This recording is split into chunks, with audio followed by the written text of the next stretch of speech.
రెండవ రాకడ వర్తమానం వినుచున్న ప్రతి సహోదరుడును సహోదరిని ప్రభువైన యేసుక్రీస్తు దీవించి ఆశీర్వదించునుగాక. సహోదరుడా సహోదరి, ఈరోజు అంశము యేసు యొద్దకు రండి అనే అంశము దేవుడు మనతో మాట్లాడుచున్నాడు. గలతీలకు రాసిన పత్రిక 5:1 స్వతంత్రమును అనుగ్రహించి క్రీస్తు మనలను స్వతంత్రులుగా చేయుచున్నాడు. కాబట్టి మీరు స్థిరముగా నిలిచి మరలా దాస్యమును కాడి క్రింద చిక్కుకొనకుడి. ప్రియమైన సహోదరుడా సహోదరి, రక్షింపబడిన మనము, దేవుని ధరించుకున్న మనము, క్రీస్తుని వెంబడిస్తున్న మనము, ప్రియమైన దేవుడు మనకు స్వతంత్రత, పరలోక రాజ్యం మనకు అనుగ్రహించినాడు, మనకిచ్చినాడు కనుక ఆ స్వతంత్రతను, ఆ స్వాతంత్ర్యమును మనము పోగొట్టుకుండగా విశ్వాసంలో సహవాసంలో ప్రభుని యేసుక్రీస్తు చెప్పినట్లుగా ఆయన యొక్క అడుగుజాడ నడవాలని ప్రభువు కోరుకుంటున్నాడు. మరలా రక్షింపబడి మరలా వెనక్కి దాస్యమైన కాడి క్రిందకి వెళ్ళొద్దు అని అపోస్తలుడైన పౌలు మనకు హెచ్చరికలు చేస్తున్నాడు. కనుక యేసుక్రీస్తు కూడా మనకు హెచ్చరిక చేస్తున్నాడు. యోహాను సువార్త 14:27 అన్నాడు, శాంతి అంటే లేక సమాధానము, శాంతిని లేక సమాధానం మీకు అనుగ్రహించి వెళుచున్నాను. నా శాంతినే లేక సమాధానమును మీకు అనుగ్రహించి ఉన్నాను.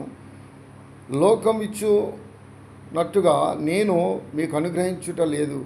మీ హృదయములను కలవరపడనీయకుడి, వెరవనీయకుడి అన్నాడు. ప్రియమైన సహోదరుడా సహోదరి, శాంతిని దేవుడు మనకు అనుగ్రహించి వెళ్ళి ఉన్నాడు కనుక ఆ శాంతిలో నిలబడమన్నాడు. శాంతి సమాధానము దేవుడు కోరుకునేవాడు కానీ అల్లరి కోరుకునేవాడు కాదు. అల్లరిగా ప్రియమైన చేస్తున్న అల్లరిగా మరి దేవుని ఆరాధించడం దేవునికి ఇష్టం ఉండదు. కనుక సమాధానంగా శాంతిగా ఈ లోకములో జీవించండి, ఈ లోకములో జయించండి. లోకమును ప్రియమైన దేవుని స్నేహాలను విడిచిపెట్టి దేవుని యందు భయభక్తులు కలిగి ఈ శాంతి సమాధానంలో ముందుకు సాగాలని దేవుని యొక్క వాక్యం యేసుక్రీస్తు బోధిస్తున్నాడు. అలాగే మత్తయి సువార్త 8:16 కూడా అన్నాడు. ఏమన్నాడంటే 16 సాయంకాలం అయినప్పుడు జనులు దయ్యములను పట్టిన అనేకులను ఆయన యొద్దకు తీసుకుని వచ్చిరి. ఆయన మాటల వలన ఆ దయ్యములను వెళ్ళగొట్టి రోగులనెల్లా స్వస్థత పరిచెను. అందువలన ఆయనే మన బలహీనతలను వహించుకుని మన రోగములను భరించనని ప్రవక్త అయిన యెషయా ద్వారా వ్రాయబడిన మాట నెరవేరింది. కనుక దేవుడు దెయ్యాలను వెళ్ళగొడతాడని, అద్భుతాలు చేస్తాడని, రోగములను స్వస్థత కలిగిస్తాడని ప్రియమైన దేవుడా ఈ వీరు విని ఆ యొక్క దేశ ప్రాంతంలో ఉన్న ప్రజలందరూ కూడా దెయ్యాలు పట్టిన వారిని, అలాగే అనారోగ్యంగా ఉన్నవారికి, రోగంలో ఉన్నవారిని, రోగముల చేత పీడింపబడుచున్న వారిని అనేక మందిని యేసు ప్రభు దగ్గరికి తీసుకొచ్చినప్పుడు యేసు ప్రభు వారి యొక్క ప్రేమ దెయ్యాలను వెలగొట్టాడు, అద్భుతాలు చేశాడు.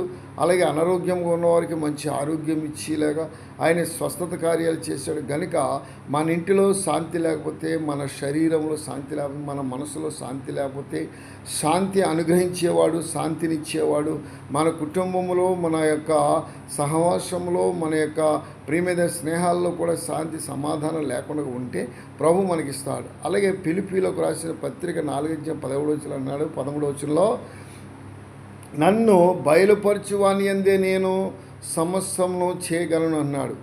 దేవుడు ఎవరినైతే బయలుపరిచినాడో వారి ద్వారా సమస్తమును దేవుని యొక్క ఆత్మ చేస్తుంది. కనుక ప్రియమైన ఫిలిప్పీలకు సంఘమునకు హెచ్చరిక చేసిన అపోస్తలుడైన పౌలు, నన్ను ఎవరైతే బలపరిచారో, నన్ను ఎవరైతే బలపరిచి ఆయన యొక్క అడుగుజాడలో నడవటానికి నిలబెట్టారో సమస్తము చేసి ఆయన ద్వారా నేను చేస్తానని అపోస్తలుడైన పౌలు అన్నాడు. సమస్తమును చేయగలను అన్నాడు. ఎందుకంటే ఆయనను పంపినవాడు, ఆయనను పిలుచుకున్నవాడు, ఆయనను పిలిచి ఆయన యొక్క అడుగుజాడ నడమని చెప్పినవాడు మన ప్రభుని యేసుక్రీస్తు. కనుక అపోస్తలుడైన పౌలు ఏమన్నాడు, నన్ను బలపరచువాని యందే నేను సమస్తమును చేయగలను. ప్రియమైన మనల్ని ఎవరైతే బలపరుస్తున్న ఆత్మీయ జీవితంలో ఎవరైతే మనల్ని బలపరుస్తున్నారో, ఎవరైతే మనల్ని ఆత్మీయ జీవితంలో స్థిరపరుస్తున్న ఆ ప్రభుని యేసుక్రీస్తు యొక్క నామమును ధరించుకొని ఆయన యొక్క అడుగుజాడ నడవటానికి, ఆయన యొక్క చిత్తానుసారంగా సమస్యను చేయటానికి మనకు శక్తిని, విశ్వాసం, ధైర్యము దేవుడు అనుగ్రహించాలని మనము కోరుకుందాం. దేవునికి ప్రార్థించేద్దాం. అన్నీ కూడా సమాధానం, శాంతిగా ఈ లోకంలో జీవించి ముందుకు సాగుదాం. దేవుడి యొక్క మాటలను దీవించి ఆశీర్వదించునుగాక. ప్రార్థన. మమ్మల్ని మిక్కులుగా ప్రేమించిన మా యేసయ్యా, నీకు వందనాలు, స్తోత్రాలు తండ్రి. దేవా, ఈరోజు అంశము నా యేసు యొద్దకు రండి అనే అంశం మీద మాట్లాడావు. ప్రభు, నీ యొద్దకు వచ్చిన వారికి శాంతినిచ్చావు, సమాధానం ఇచ్చావు. అలాగే నీ యొద్దకు వచ్చిన వారికి నాయన రోగులను స్వస్థపరిచావు, అనారోగ్యం ఉన్న వారికి నాయన విడుదల ఇచ్చావు. అలాగే దెయ్యాలు పట్టిన వారిని నాయన వెళ్ళగొట్టావు. కనుక వాళ్ళకి మంచి శాంతి, సమాధానం అనుగ్రహించావు. ఒకప్పుడు దెయ్యాల చేతను, రోగముల చేత పీడింపబడిన వారికి ఏ విధంగా అయితే శాంతి, సమాధానం అనుగ్రహించినావో, అలాగే ఇప్పుడు నీ యందు విశ్వాసం ఉంచి నీ యందు భయభక్తులు కలిగి నడుస్తున్న ప్రతి కుటుంబంకు, ప్రతి ఒక్కరికి, చదువుకున్న విద్యార్థులకేంటి అందరికి కూడా శాంతి, సమాధానం, వారి యొక్క హృదయంలో నెమ్మది, సమాధానం, గృహాల్లో శాంతి, ఐక్యత, సమాధానం దయచేసి నీ అడుగు జల నడిపించిన దేవానికి స్తోత్రాలు తండ్రి. అలాగే నా ప్రభావ చదువుకున్న విద్యార్థులను వారి యొక్క చదువుల, విద్యల, జ్ఞానంలో, వయసులో వర్ధిల్లాలి. అలాగే నా ప్రభావ ప్రతి బిడ్డను కూడా దీవించి ఆశీర్వదించిన నాయన కష్టపడి కూలి పని చేసుకున్న ప్రతి కుటుంబమును నాయన వారి కూలిని బట్టి దీవించి ఆశీర్వదించిన, చిన్న చిన్న జాబులు చేసిన వారిని కూడా వారి జాబుని బట్టి దీవించి ఆశీర్వదించి దేవా, కలెక్టర్లను, జిల్లా కలెక్టర్లను, వారి కుటుంబంలో వారి బిడ్డలను అందరినీ కూడా కాపాడి నడిపించిన పోలీసుల యొక్క అధికారులతో మాట్లాడు, వారి యొక్క పోలీసు బృందమును కూడా దీవించి వారి కుటుంబంలో బలపరచు ఆశీర్వదించి దేవానికి స్తోత్రాలు తండ్రి. మానవుల కొరకు రక్షణ భటులుగా ఉన్న వారికి నాయన నీ యొక్క నాయన ప్రొటెక్షన్ దయచేసి నడిపించమడుగుతున్నాను దేవానికి స్తోత్రాలు తండ్రి. అదేవిధంగా ప్రభా నాయన మా దేశ నాయకులను, ప్రధానమంత్రులను, నాయన మా యొక్క రాష్ట్ర నాయకులను కూడా దీవించి ఆశ్రయించి మహిమ చేత నింపి నడిపించిన, రోడ్డు మీద ప్రయాణం చేస్తున్న, సైకిల్ మీద, నడక మీద, మోటార్ సైకిళ్ళ మీద దేవా, కారుల మీద, బస్సుల మీద, ఆటోల మీద, లారీల మీద, నాయన ట్రైన్ల మీద నాయన ప్రయాణం చేస్తున్న ప్రతి ఒక్కరికి నాయన నీ కాపుదల, నీ యొక్క హస్తము తోడుగా ఉంచి నడిపించబడుచున్న దేవానికి స్తోత్రాలు తండ్రి. నీ కృప తోడుగా ఉంచి దేవానికి స్తోత్రాలు నాయన. అదేవిధంగా నాయన విమానాల్లో, హెలికాప్టర్లో, అంతరిక్షాల్లో ప్రయాణం చేస్తున్న ప్రతి రాష్ట్రంలో, ప్రతి దేశాల్లో ఉన్న బిడ్డలందరినీ కూడా కాపాడి నడిపించు. నీ హస్తము నీ బిడ్డలకు తోడుగా ఉంచి, నీ కృప తోడుగా ఉంచి నడిపించమడుగుచున్నాను. అలాగే వినుచున్న ప్రతి యవనస్తురాలు, ప్రతి కుటుంబం కూడా దీవించి ఆశీర్వదించు.